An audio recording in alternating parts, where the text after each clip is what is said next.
This post is essentially what the title says. My daughter recently had a baby with her husband, and when I went to see the baby for the first time, she laid out some ground rules for the family. Most of them were reasonable, like washing hands, no amber necklaces as gifts, and respecting her privacy. But then she mentioned that her grandfather would not be allowed to be alone with her baby.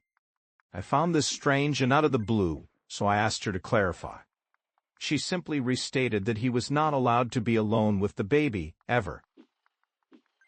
My daughter has always had conflict with her grandfather. She refuses to have anything to do with him and speaks poorly of him whenever she gets the chance. She won't attend family dinners if he's there, and we had to fight to get him invited to her wedding. While she has issues with other family members, she's never had a problem being cordial with them. He's the only exception. When she was around 22, we ended up in a screaming match about her behavior towards him. She couldn't, or wouldn't, provide any solid reason for her feelings beyond saying, "He's a dick." Yes, he's an asshole, but no more than any other old man. At least in my family. I tried to reason with her, especially since he's nearing the end of his life, and would love to meet his great-grandchild. But she was very firm. It took me a while to realize why she didn't want him around her baby. She looked at me and repeated that he was not allowed near her child alone under any circumstances. When I asked what she meant by that, she just stared at me.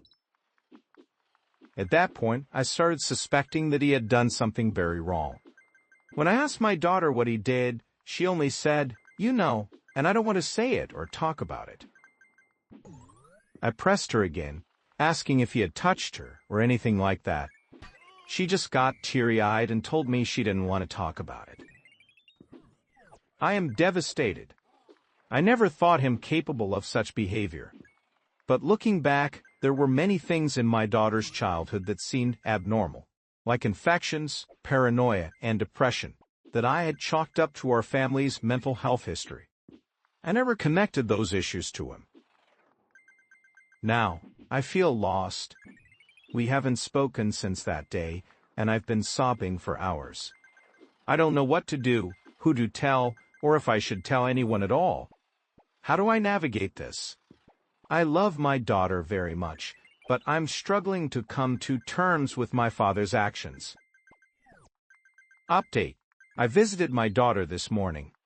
She seemed more excited about her baby than anything else, which was lovely to see.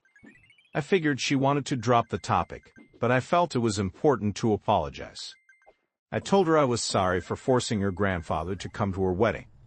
She insisted it was fine, but I felt it wasn't. I apologized for failing her as a mother and not being more aware of her feelings. I promised her that if she wanted, she would never have to hear about her grandfather again. Someone suggested editing her wedding photos to remove him, and she took me up on that offer. I made it clear that I would support whatever decision she made. She told me enough time had passed, and she had gotten enough therapy that his actions don't affect her as much as they used to. She doesn't think about it often, only when she's around him. She doesn't want to pursue legal action, but also doesn't want him to have contact with her or anyone else in the family. I assured her I would make that happen. We talked for a long time. I apologized for a lot and made it clear she was under no obligation to forgive me, as I wouldn't if I were in her shoes. We hugged and cried together.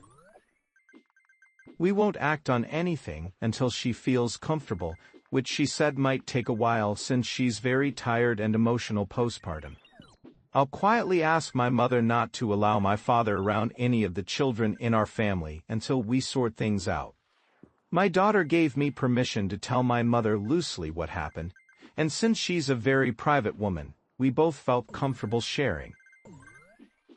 My daughter seems to be doing well. She doesn't appear angry or hurt, but then again, she's had years to come to terms with this because of my lack of awareness. Her baby is beautiful and healthy, and very calm, which will be good for her right now. She's happy and excited to be a mother. I won't fail my grandchild like I failed her.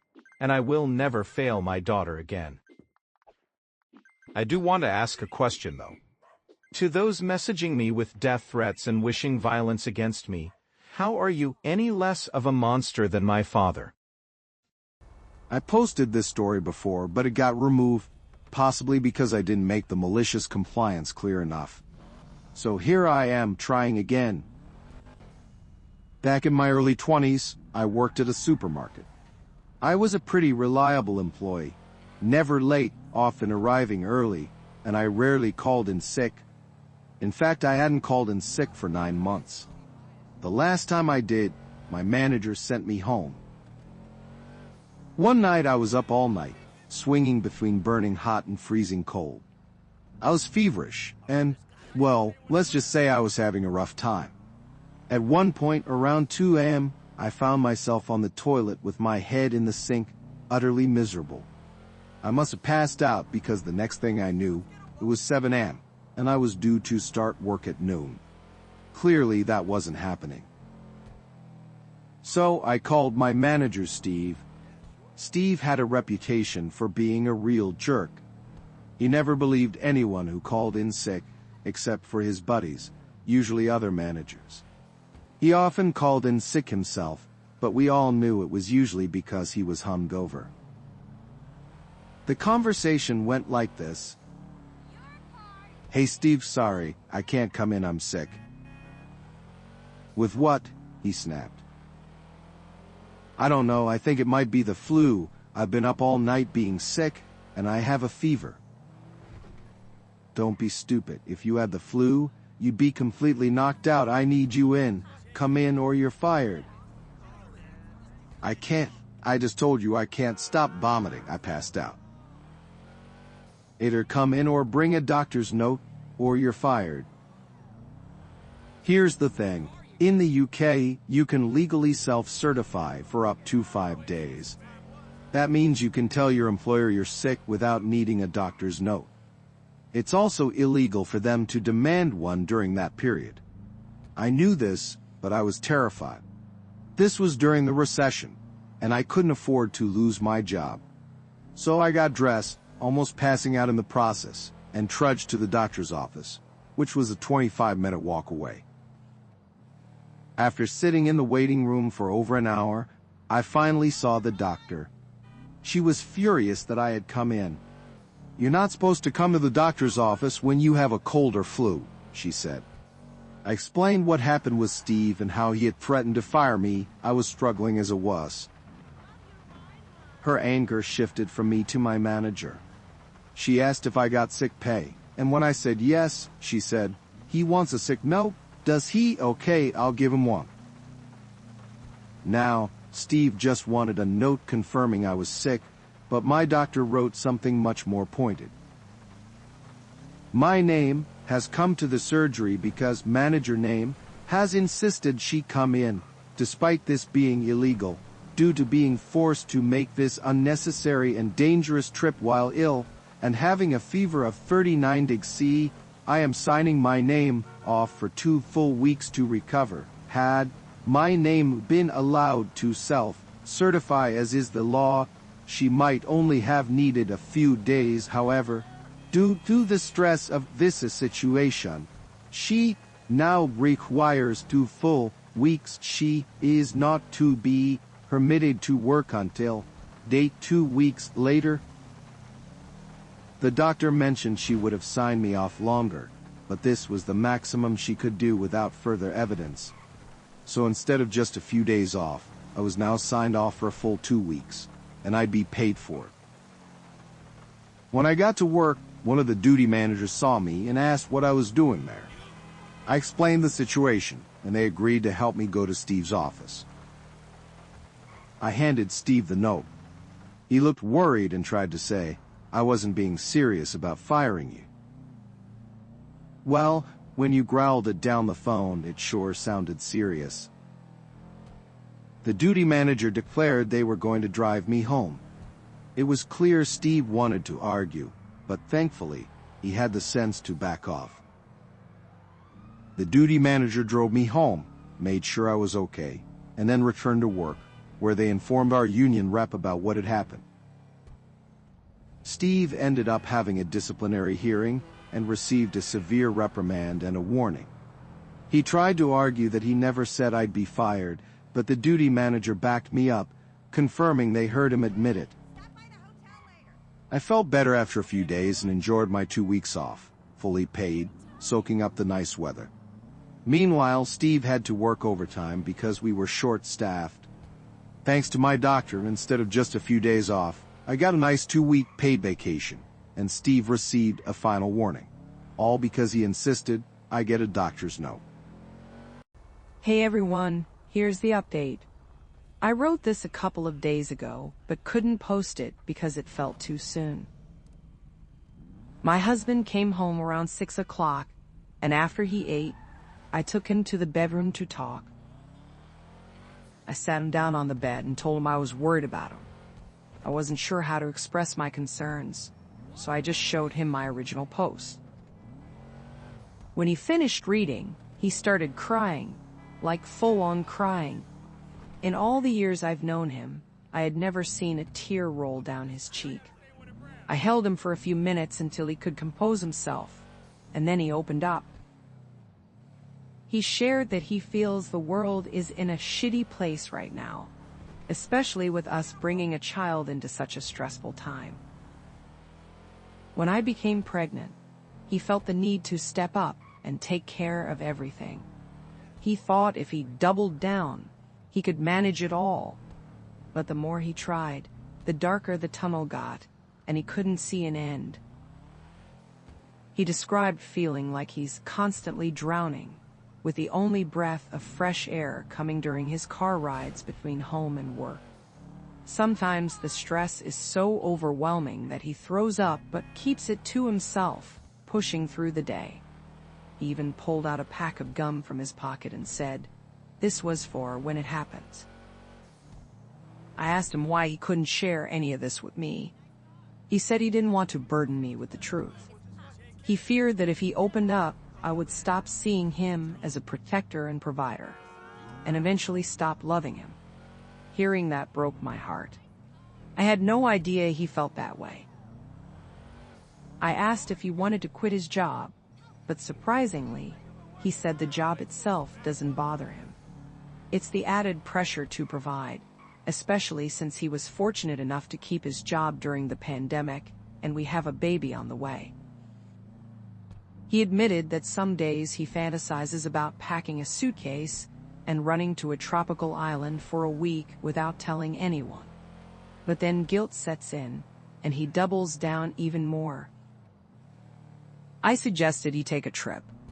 He deserves a break, and I thought it might help him feel better. At first he protested, but I insisted. Eventually he agreed, but only if we went together, like a romantic getaway. Once things settle down and before the baby arrives, he wants to take a week off work, drop the kids off at grandma's, and have a vacation just like we used to when we first got married. He also mentioned wanting to take the day off tomorrow to sleep in, so that's the plan. I'll call his boss and say he's sick. It's not like they'll make a sick man come to work during a pandemic. Right now he's playing with the kids, and it doesn't feel like a chore. He actually seems to be enjoying himself. For the first time in months, I don't see the robot. I see my husband. Thank you all for the support. I read all your comments and appreciate every one of you. I didn't expect this to get so much traction, so I want to clarify a few things. First, my husband says hi. 1, about the chores. As a stay-at-home mom, I handle most of them. I cook, clean, and do laundry because it's my responsibility. His chores are limited to doing the dishes, vacuuming every 3 days, and some house maintenance. 2, I did call in sick for him, saying he had a migraine. I checked online, and since it was an isolated symptom, his boss was okay with it, and said he could come back whenever he feels better. 3, the pregnancy wasn't an accident. We both wanted 3 kids, having been raised in families of 3. We actively tried for the first 2, but for the third, it was more of a, if it happens situation. We're happy with our family size and are not considering abortion or adoption. 4, we realize that a 1-week vacation won't solve all his stress, so we're working on a more sustainable solution. We're thinking about setting aside an hour or 2 each day for daddy's time. No kids, no me, no work. Just for him to relax. 5, to those who think this is fake, I can't change your mind, and I'm not too bothered. I just hope this never happens to you. You all have been incredibly supportive. I really believe we can get through this, and it wouldn't have been possible without you. I won't reply to comments because, like last time, it's overwhelming. But know that I'm reading them as they come in. Good night, everyone. It's been great. I lost my best friend 14 years ago. We were both just 20 at the time, and he had recently discovered that his girlfriend was pregnant. I don't want to dive too deeply into how he passed, but it was traumatic for me. To put it simply, he died in my arms. We had been best friends since we were 7. He was the kindest person I've ever known, and I had a deep platonic love for him. Losing him the way I did really messed me up. I spiraled into a dark place and almost lost myself. It was only after I moved to a different state that I began to heal. His girlfriend was pregnant when he passed, and I wanted to be there for her, but I wasn't in the right mindset. Sadly, when their son was born, she also fell into a spiral. Without any support, she took her own life when he was about 2. I won't lie, when I heard about her death, I thought about doing the same and fell back into a dark place. After that, I tried to keep tabs on what happened to their son. My best friend's parents had disabilities and couldn't take him in, and his girlfriend's family was absent. Tragically, he ended up in foster care. That's all I knew about him until a few weeks ago. Although I often thought about him, I had put that part of my life behind me. I hadn't returned to my hometown since leaving, and with no family ties, I never felt the need to go back. Then, out of the blue, I received an email from my best friend's son, now 14. He found me on LinkedIn, and I was genuinely shocked. The email was long, but here are the key points. He received a box from his grandparents after his grandmother passed away. Inside were pictures of my best friend and me from our childhood and teenage years. There was also a note from his dad, written when he found out about the pregnancy. In it, he expressed his excitement about becoming a father and his desire to be the dad he never had. He mentioned that I would always be by his side. The son wants to meet me to learn more about his dad and hear stories from our childhood. From what he wrote, it sounds like he's had a tough upbringing, moving through several foster homes, some of which weren't pleasant. He seems eager to connect with someone who knew both his mom and dad. He left his contact details, including his phone number and where he lives. I'm ashamed to admit that I haven't responded. I'm in a good place in my life now. I have a wife and 2 daughters. It took me a long time to move past my friend's death. When I looked at the Instagram account he provided, I was struck by how much he resembles my late friend. Same facial features, blonde hair, blue eyes. It terrified me. I fear that if I respond and connect with him, it might pull me back to that dark mental space I was in after my friend's death. I feel like I have no one to talk to about this. My wife doesn't know about my best friend, let alone that he has a son. I've kept it all to myself. Part of me wants to drive to my old hometown and meet him, maybe even take him in if he'd let me. The other part wants to ignore it all and pretend he doesn't exist, leaving my past behind for good. My dad abused me for as long as I can remember. Now, at 21, I'm in college and living away from home, but the memories still haunt me. I've been having flashbacks, some from when I was just a young girl, around 7 or 8, and others from when I was 20 and moved back home for a couple of months. I'd returned because I was roofied and raped at a rave, and I needed time to recover. Instead, during that time, my dad raped me again. I'm horrified. I don't know what to do. My nose is flattened, my jaw is uneven, and the pain is unbearable. I suffer from trigeminal neuralgia, which makes my face hurt like a 10 out of 10 most of the time. I have bald spots on my head, and I deal with pain in my hip and shoulder. It all feels connected to the constant abuse. I feel so foolish for not realizing the extent of this sooner. Most of the flashbacks involve him coming into my room and punching me in the temple, so I think he knocked me out most of the time. I remember moments that make me uncomfortable, his penis in my mouth, him being naked in front of me, or barging in while I was showering. There were times he'd say things that twisted my perception of reality. If I complained about an ailment, he'd say, "I'm sorry," as if it was his fault. I always thought he meant he was sorry my genetics caused me pain, not that he'd knocked me out and hurt me. I moved out when I was 18, but I still called him often. Growing up, I struggled to make friends. I had a few good ones, but not many. Nobody wanted to sleep over at my house, their parents wouldn't allow it. Coming to terms with this has helped me understand my life better, but it also raises questions about what my family and friends knew. My mom still lives with him, and I have no idea how aware she is of what happened. I feel like I don't even have a personality. I've been in a dissociative state for most of my life. Now, I'm facing a new dilemma.